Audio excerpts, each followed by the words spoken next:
بسم اللہ الرحمن الرحیم۔ گمنام ہیرو کے معزز ناظرین السلام علیکم۔ دوستو لائک ضرور کر دیا کریں، شکریہ۔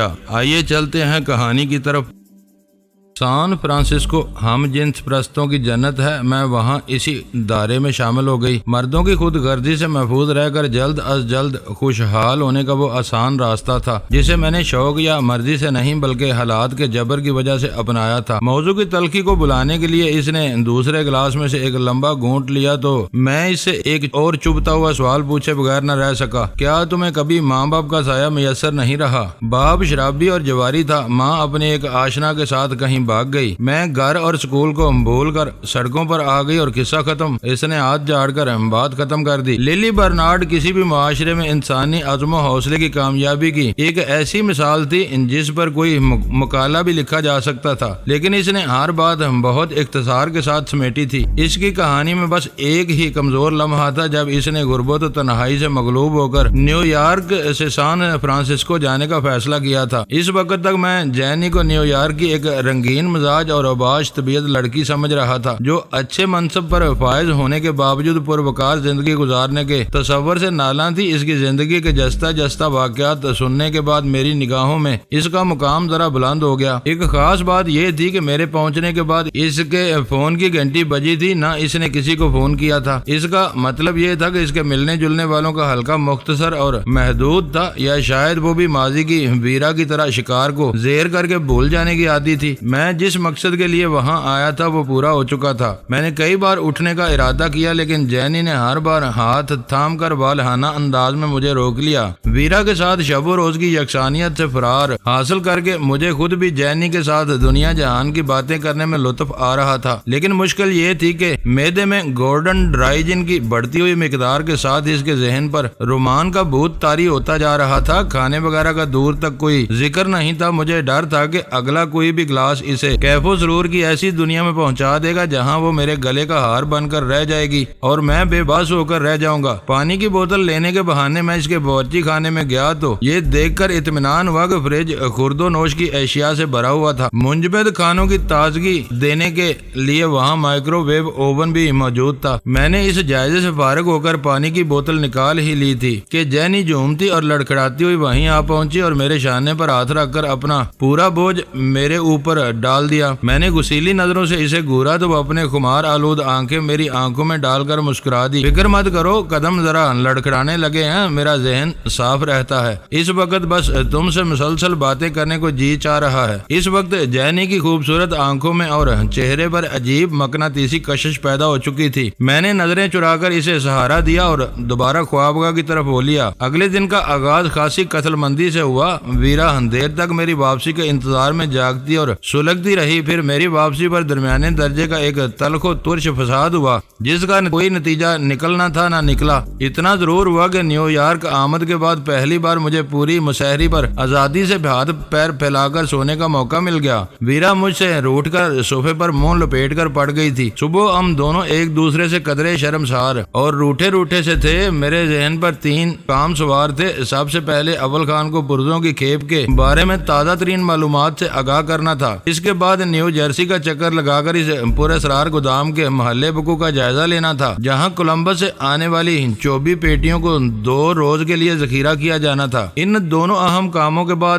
وقت کافی رہتا تو آئزیک بیل سے نبڑنا تھا جس سے میں دوپہر میں ملنے کا وعدہ کر چکا تھا۔ میں نے دانستہ ویرا کو پہلے منہ ہاتھ دھونے کا موقع دے دیا۔ جب میں تیار ہو کر باتھ روم سے نکلا تو ویرا ہم دونوں کے لیے کمرے میں ناشتہ طلب کر چکی تھی۔ یہ اس کی جانب سے مصالحت کی پہلی خاموش ابتدا تھی۔ ناشتے کے بعد تمہارا کیا پروگرام ہے؟ میں نے ویرا سے پوچھا۔ جینی کی بچی کو فون کر کے ایسی بے باؤ کی سناؤں گی کہ اس کی طبیعت صاف ہو جائے گی۔ ویرا کو میرے بولتے ہی اپنے دل کا غبار نکالنے کا موقع مل گیا۔ یہ کار خیر تم کل رات بھی کر سکتی تھی جب وہ مجھے باتوں میں الجھائے بیٹھی تھی۔ اسے معلوم تھا کہ میں فون پر اسے ڈسٹرب کرتی رہوں گی۔ اس نے فون پر ریکارڈنگ مشین لگائی ہوئی تھی۔ میرے چھوڑے ہوئے پیغامات سن کر اس کی طبیعت جھک گئی ہوگی۔ میں بے اختیار ہنس پڑا۔ تم اپنا دل ہلکا کر کر چکی ہو۔ رات میں خود حیران تھا کہ میری موجودگی میں ایک بار بھی جینی کے فون کی گھنٹی نہیں بجی۔ ریکارڈنگ مشین آن کر کے اس نے گھنٹی بند کر دی ہوگی، ورنہ وہ مشین 2 گھنٹوں کے بعد اس کا ریکارڈ کیا ہوا پیغام سنا رہی تھی۔ اس نے تمہارے ساتھ خلوت میں سکون سے وقت گزارنے کا پورا بندوبست کیا ہوا تھا، جس میں کسی دخل اندازی کا اندیشہ نہیں تھا۔ اس معاملے میں وہ پکی حرافہ ہے، وہ تمہاری گہری دوست ہے، میں اس بارے میں کیا کہہ سکتا ہوں، لیکن اب وہ میرے بجائے تم سے زیادہ قریب ہے۔ ویرا کا لہجہ زہریلا تھا۔ اس پر لعنت بھیجو اور یہ بتاؤ کہ نیو جرسی کا چکر لگانے کے بارے میں کیا خیال ہے؟ میں ہوٹل میں پڑے پڑے اکتا گئی ہوں، اسی طرف نکل جاؤں گی، کیا تم ساتھ نہیں چلو گے؟ اس نے چائے کا گھونٹ لے کر ذرا تیزی سے پوچھا۔